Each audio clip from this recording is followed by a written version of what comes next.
From Montauk Downs out east to Inwood in the west lies a distance of 105 miles. Traversing 2 counties, a century of achievements, numerous personalities, and some of the finest golf courses the world has ever known. This is the LIGA at 100, a history of golf on Long Island.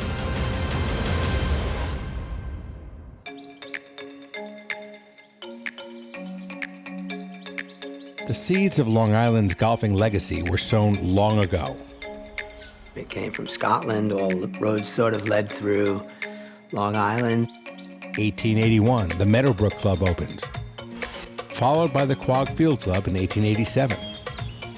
Enthusiasm for the game was exploding, and clubs like Rockaway Hunting added golf to complement polo and fox hunting, much to the delight of their membership.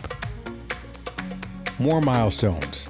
1895, the first U.S. Women's Amateur was played at Meadowbrook, and the first 4 of those national championships were won by a pair of Long Island ladies. 1896, the second U.S. Open was contested at Shinnecock Hills. America's highest finisher, John Shippen, was also America's first black professional. This will always be the cradle of American golf.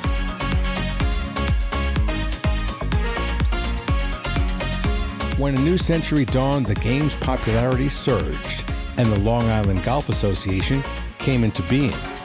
The initial mission of the LIGA was really to run competitions. Back in the early 20s, the fields were getting so large that it made sense to have an association on Long Island.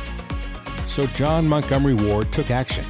A traveling salesman turned lawyer, the association's founding father also left his mark in baseball as a Hall of Fame pitcher. But his enduring legacy, the LIGA, has grown to encompass 155 member clubs, representing more than 36,000 players. We conduct, championships. That's part of our core mission. Anywhere between 13 and 15 championships a year. Welcome to the 96th Long Island Open Championship. It's a tremendous feeling to arrive at an LIGA tournament, get ready and get on that first tee and have your adrenaline going. You feel like a kid again. The venues is an incredible part of it here, too. We're going to Inwood, and they're going to be teeing up on the same golf course that Bobby Jones won his first major. The 1923 U.S. Open. For all his brilliance until then, Jones, the young amateur, had failed to win a major. It weighed on him mightily. Another disappointment loomed as he double bogeyed the 72nd hole. A playoff ensued, as did history. The plaque said, from this spot, Bobby Jones hit the 2-iron in the playoff with Cruikshank to win the 23 Open. To think that he could hit from the rough over that creek and put it on the green with the equipment that they were playing with is just a remarkable achievement. It's like, wow.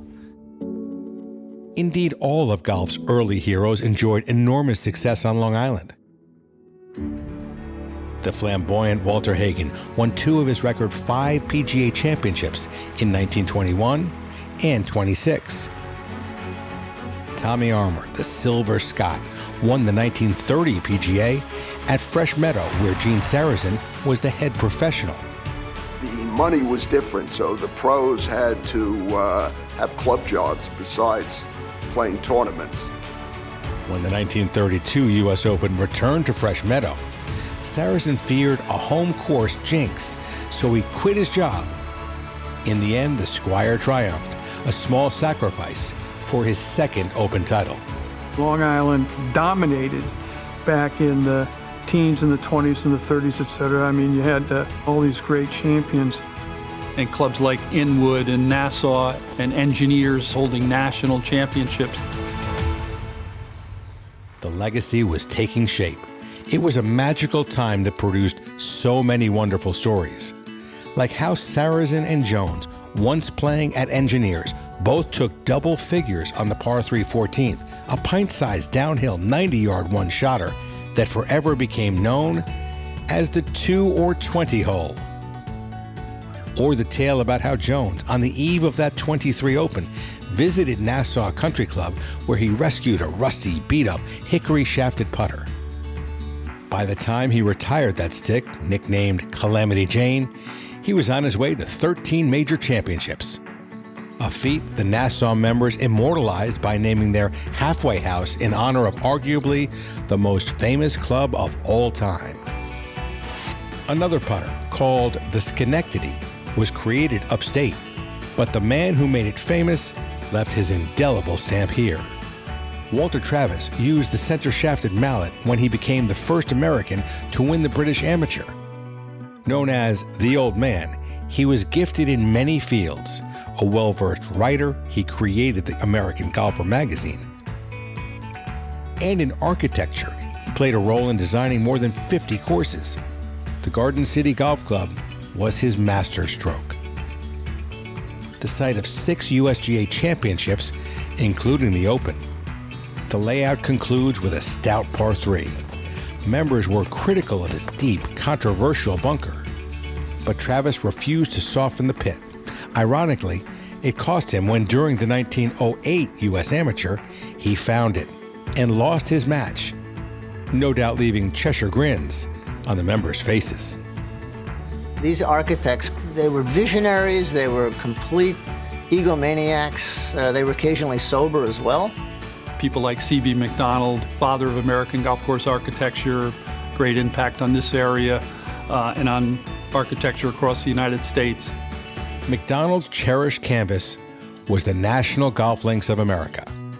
And it's still a living museum piece. It's a fabulous collection of holes derived from his interpretation of the greatest holes, primarily in Great Britain.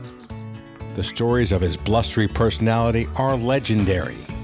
I don't know if it's 100% true or not, but I love the one about him putting up a statue of himself at National and then billing the members to pay for it.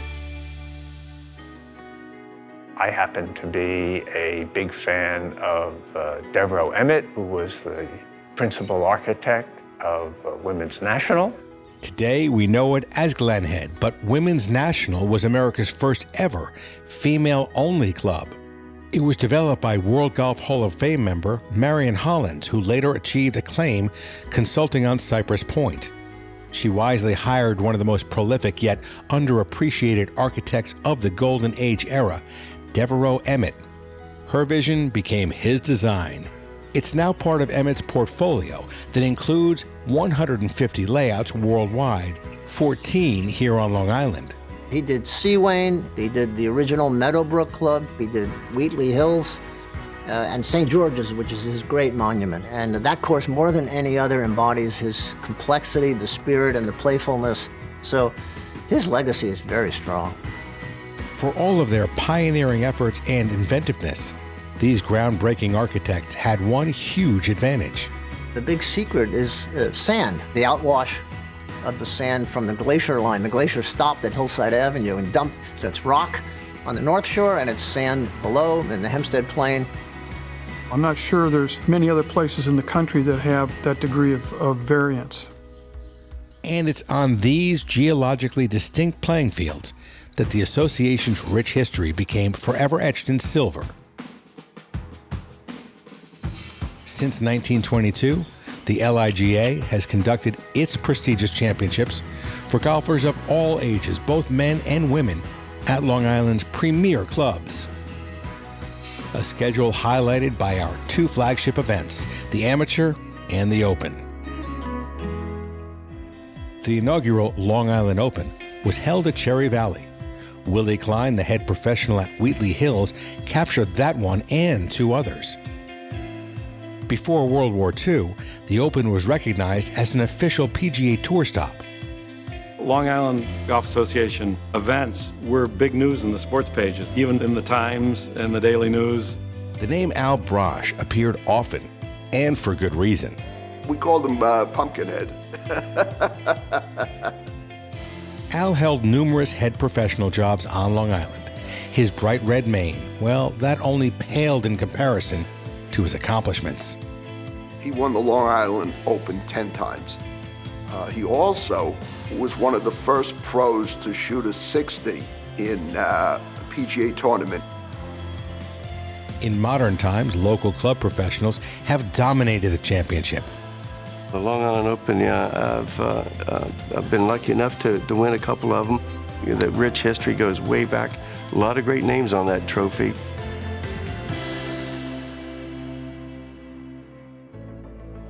Equally steeped in history is the Long Island Amateur.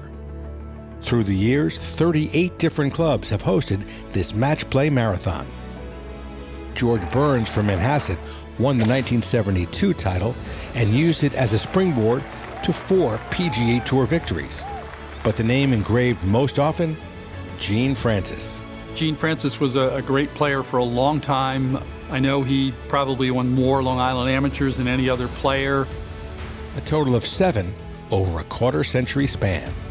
Gene was, sneaky good. Gene Francis would show up in a ratty old golf bag, old clubs. If you looked at him, you wouldn't think the guy could play, and then he'd go out and dust you. The key to his game, he had a big sweeping right to left hook.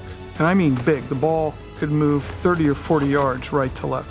Probably, if he wanted to, he could hit his putter right to left.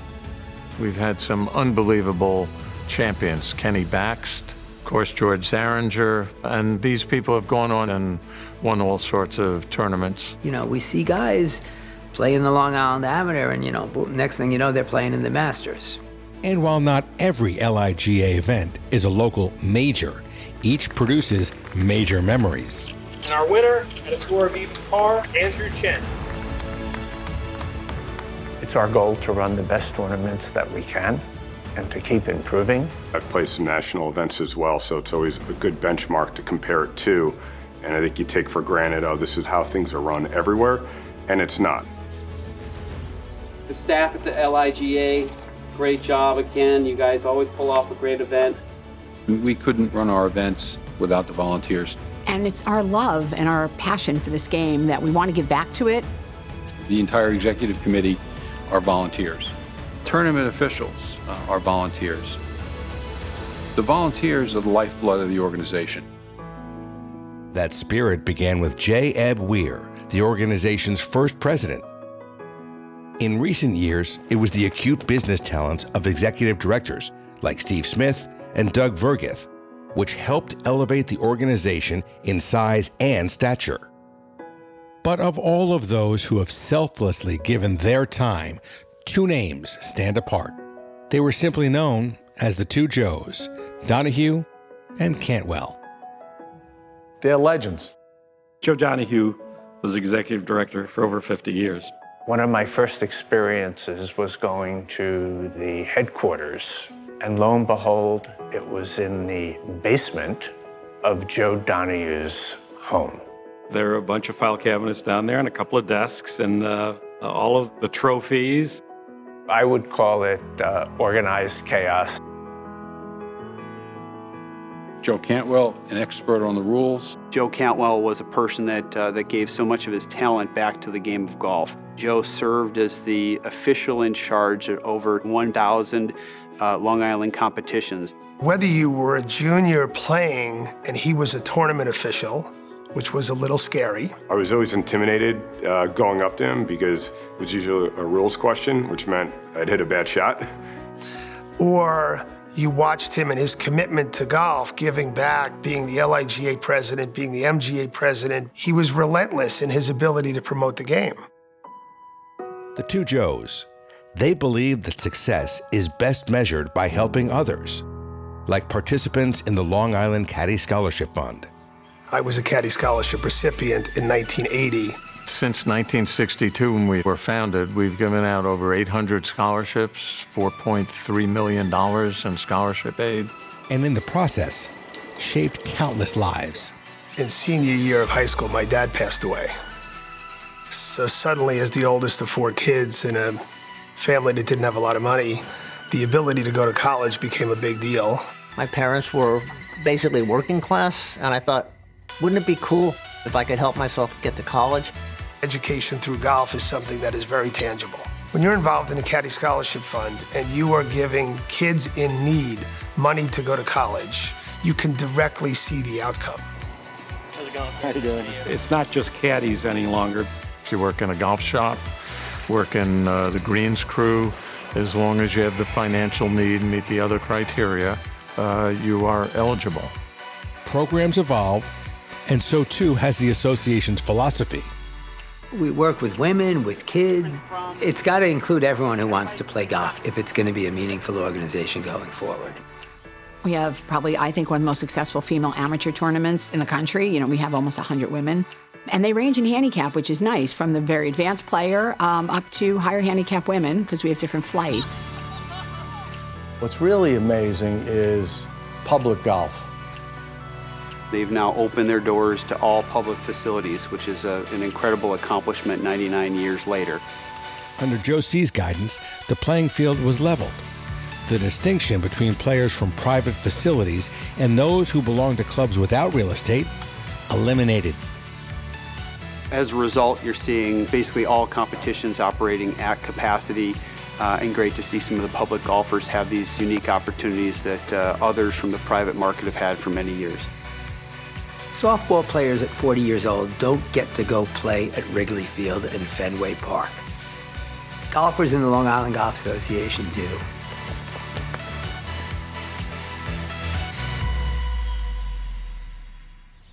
Yet amongst so much sacred ground, one place stands alone for its gritty attitude. My home course is Bethpage. I mean, I can't be more proud. And yes, I play the black course. Once unkempt and overlooked. I remember you literally had to hammer your tees into the ground. This product of a Depression-era public works program was revived like the mythical phoenix. We played a Met Open out there, and I'd had some discussions with Jay Matole. I ended up writing a letter to the USGA. He mentioned this golf course is every bit as good hole by hole, shot for shot. All it needs is a little tender, loving care. Bethpage rose. Welcome to the U.S. Open. Make sure you get your tee times and pairing guides for the championship. And achieved unimaginable heights. All credit to the USGA for pulling it off and conducting a wonderful U.S. Open in 2002. Tiger Woods. And at Bethpage, he is now the People's Champion. It's a kind of everyman's golf course. You go out there, and it's people who work in a deli, and it's people who flew in from Italy, all lined up to play golf. And everybody's equal. When competitors in the LIGA's annual Michael Hebron Championship play here, they know this is a quintessential New York experience to cherish. You step up to that fourth tee at Bethpage Black. You can look out over the dramatic bunkering and the size and scope. The big S-curve, the double dogleg elevated with lots of strategy and angles. You sort of have to catch your breath. It just really hits you that this is one big, strong, great golf course. Long Island just embodies golf. You see the whole spectrum of golf in just this little geography. In our courses, in our champions. Start spreading the news.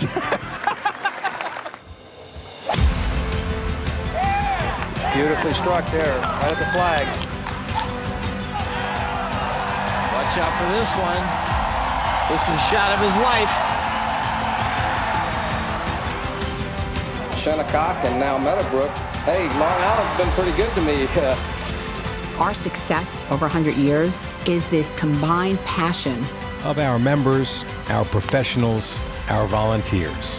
And as our second century beckons, we have an epic story to build upon and future possibilities that are boundless. I think I'm most proud of our commitment to the game. That's never wavered.